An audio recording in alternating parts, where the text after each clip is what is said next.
Ovyebo. Ovyebo. Uche yari vie ki baba yunuro ri baba. Ovyebo.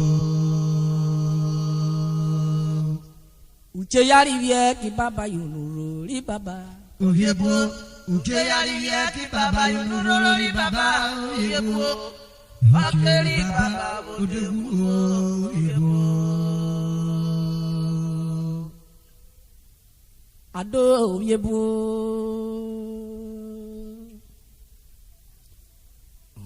Ovyebo. Uche yari vie ki baba yunuro ri baba. Ovyebo. Uche yari vie ki baba yunuro ri baba.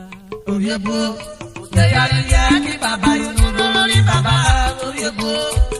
Akeri baba ovyebo. Ovyebo.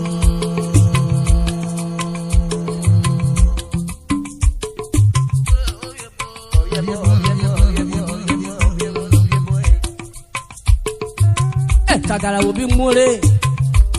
Akora. Yari vie ki baba yunuro ri baba. Ovyebo.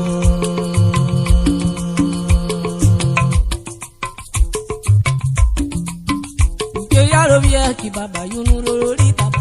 Ovyebo. Uche yari vie ki baba yunuro ri baba. Ovyebo. Akeri baba ovyebo. Ovyebo.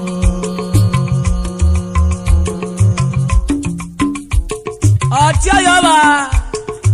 This is Prince Nathaniel Oruma. Phase 2 a new dimension. Urhobo.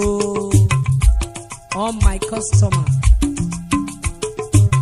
both home and abroad. Keep the flag flying. No shaking.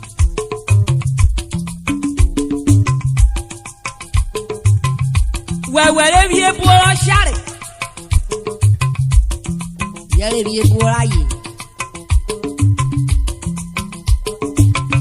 Miguel, Ario Maguadera Kubalaja.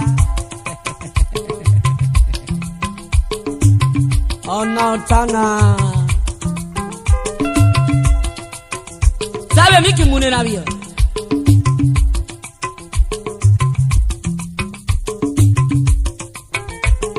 Yo me va a venir de Egwie, mire Urhobo, Roda Vele. Corner Nite, Quali, retired. Chairman, Chief Executive Director, Tigerton Hotel. Number 95, Jakba Hospital Road. Ekpan Warri, Delta State, Nigeria.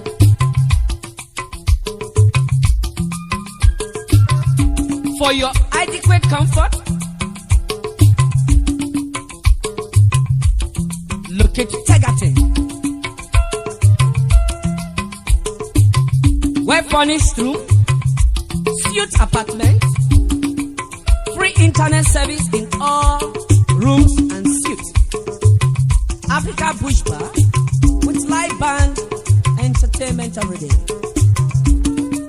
Security, both armed and unarmed.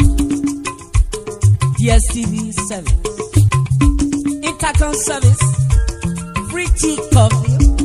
Service to in-house guests. African and intercontinental restaurant services. Koteba, uninterrupted power supply, adequate parking space. My brother, this one not be second look, shine your eye well. The ultimate, the best in town with modern equipment. Everybody Ribera, I worry about you.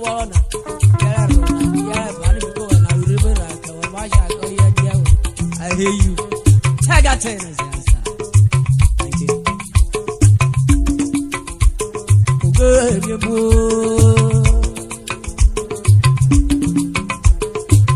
Ovyebo, Uche yari vie ki baba yunuro ri baba.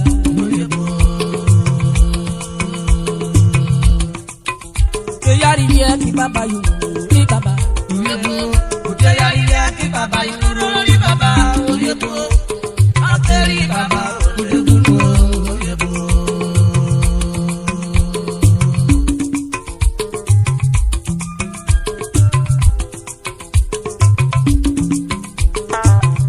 Ebiobo tuligbe. Urhobo vi Nigeria. Wenu ge wa black bola rereda.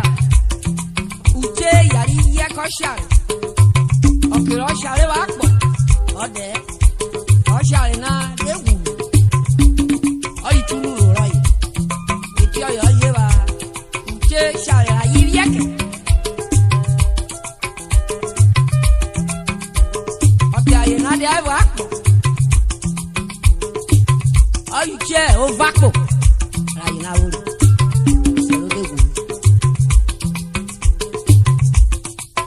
Ọ̀ṣàlẹ̀ wúlúrò ayé kó bí wọ́n vapo ọ̀dọ̀ ọ̀tàdà ní robori rẹ̀ pààyàn mẹ́ta kò wá robori wọ́n pa dẹ́dẹ́dẹ́.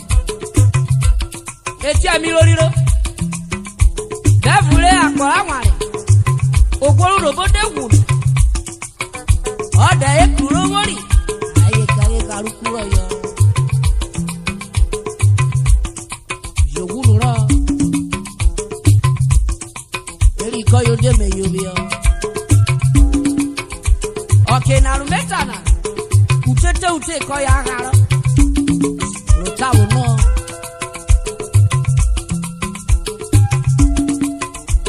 Ugo yobo. Ado yobo. Ke yari vie ki papa yunu lori papa. Urhobo. Ke yari vie ki papa yunu lori papa. Urhobo, uje yari bien qui papa you ni baba. Urhobo, akeri baba. Urhobo, Urhobo. Wenuge akoko maderie. Ogwo ye vako. Urhobo joyowo. Omega ukuro woyo. Oteri wi. Oye na woruna. Oyoko erobodo. Odi oblare re. Jeke wabo. Womi yote. Ema wo yari ejo. Lo fori lo tegba.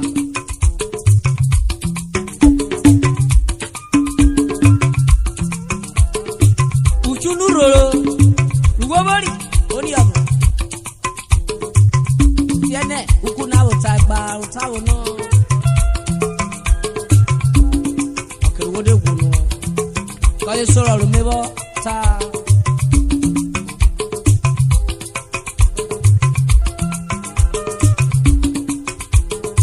Ayina borofori.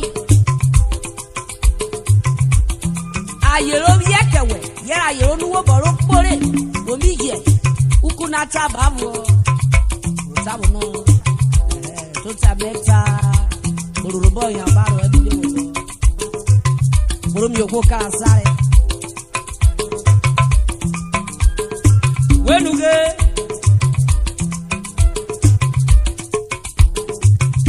Ufu mba odi akekweji Wasa wagaro ku onyajo woke Oruawe Yera ikepa Wala garuku Urhobo wa tete ute nuru Cheya Baba, so you get Natana.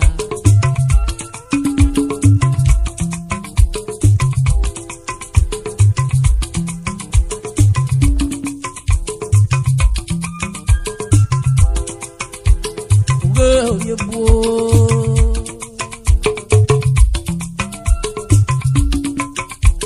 I do you boy. You yari yaki Baba nulo Baba. Urhobo. Yari bien baba yuri baba. Urhobo, uje yari bien qui papa you ni baba. Urhobo, akeri baba. Urhobo, Urhobo. Urhobo, yari bien baba yuri baba. Urhobo, Yari bien baba. Urhobo. Yari bien baba yuri baba.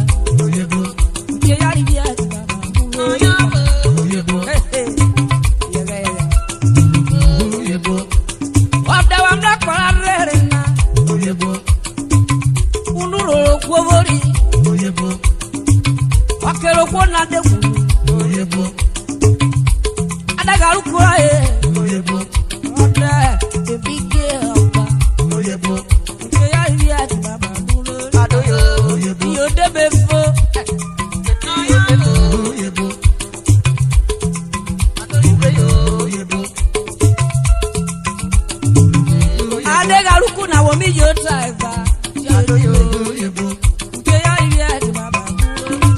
Urhobo je mo wera robo. E mo kero ma mo ma agbe kware for ki wiri. Ade garu kura dafu. Wenuge edokaro. Obole so tayo da fe kiri wu.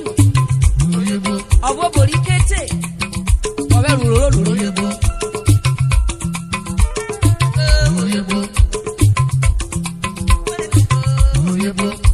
Ọ̀rọ̀ pèrè ọ̀dọ́ tí ọyẹ́ rẹ̀. Dìdíè. Ọkì ọmọ yọrí èsà àkókò tán.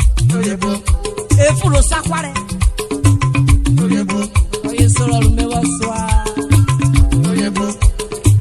Ugbo tọ̀rù lè mẹ́nà. Conclusively yọ ìbò tara. Wẹ̀wẹ̀ ló wíyé wíyé bọ́lá ṣáré.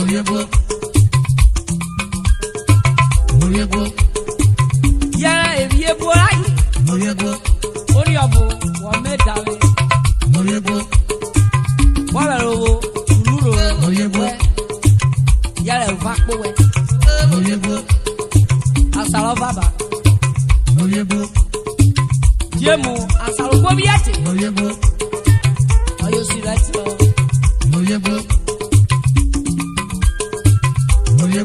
Ọtí ọyẹ́ yà ń dẹ̀rẹ̀ owó wá kiri o. Me fona mare afa.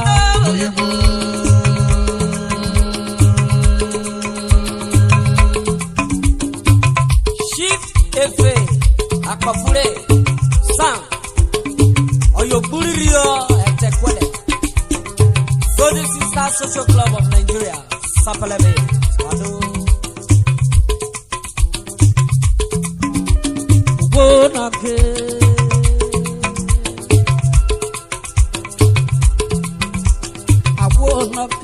Where I found no me not get up.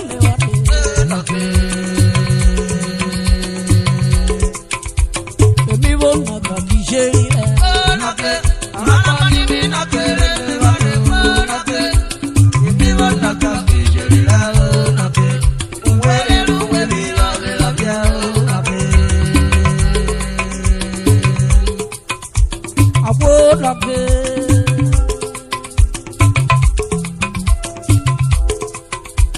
I would not be. Akparu mi na kere pe manu.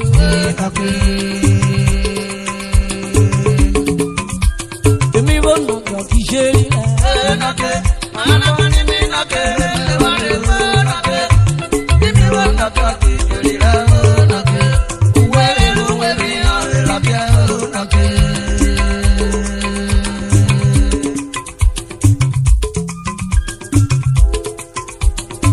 Ogola koni mi doctor mi ware jume ga wari de wo no ki okisieri. Oyo wi kawa. Chief Monday asaka. Ye pakpale. I fear do you. Ani guy na. Osmaru. Na wa me. Be ja ko we. Be diri oke yoyi. Sabola muke okosisi. Ye bre mu ayoro yo. Mera vere. Amia. Avagba. Okwe blabe. Ado jale mo jale bakwe de valo yo.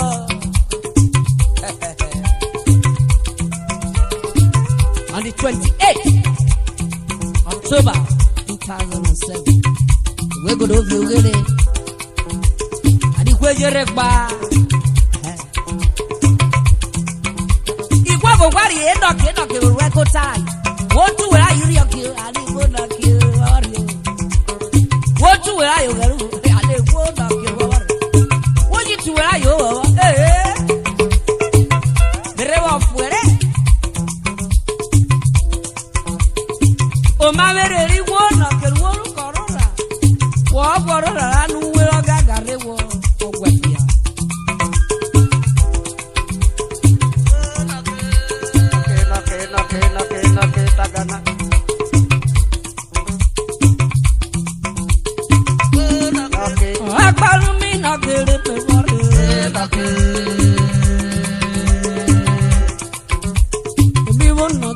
Kisheri.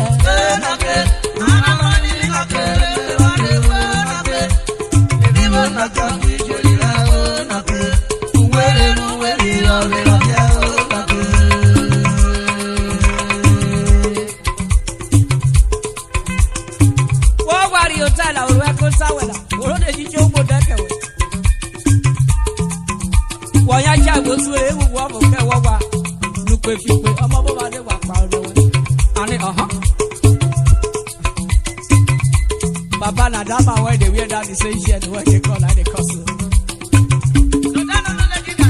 I'll be there. Baburu yo baro.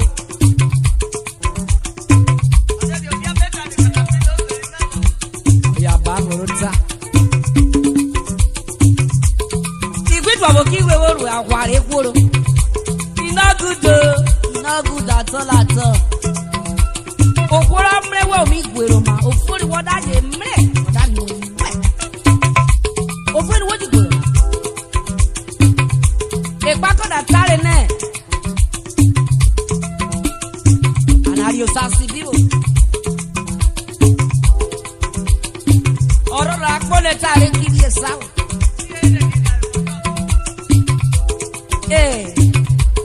jibe meka oboro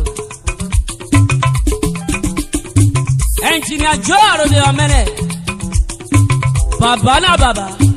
God bless you. Robinson de Regare. Anjo de Regare. Anubi yeri bori ne no isho sero yo. Warwako Tobamado me egwa Tony. Babara. Olologu. Honorable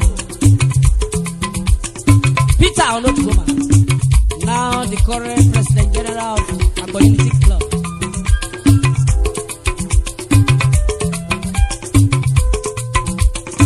And all the members of Agboiniti Club. Austin Onoborie, Yokidi Akbare, Emudiaga Social Club leader, and all his members. Oji Yoluenati Organization Merere. Professor Johnson, Ositejo Raja, Ikworieti, Alubiji Yere, and Koko de Night Shuri, little shop seller, Lepa, Ilaya, Ekare, Euro, Nekbalai Wooden Wado, Ajia.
Papigo isa mekpo we kobiro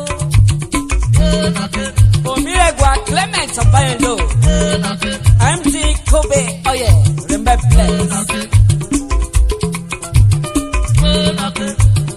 Music Matter stands still here in Okoko again. Thank you for your perfect recording. Engineer T, Onyenka and his assistants.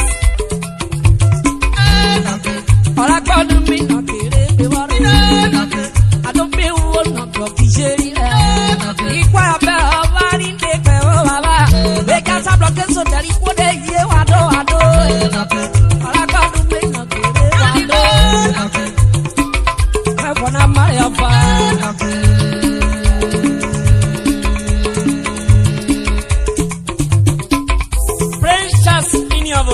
Insurmountable PRO, my bless, and the manual I just so go, my bookie, Wado.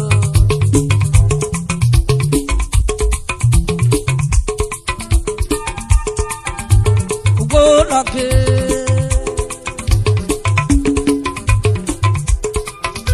I won't knock it. I can't make knock it.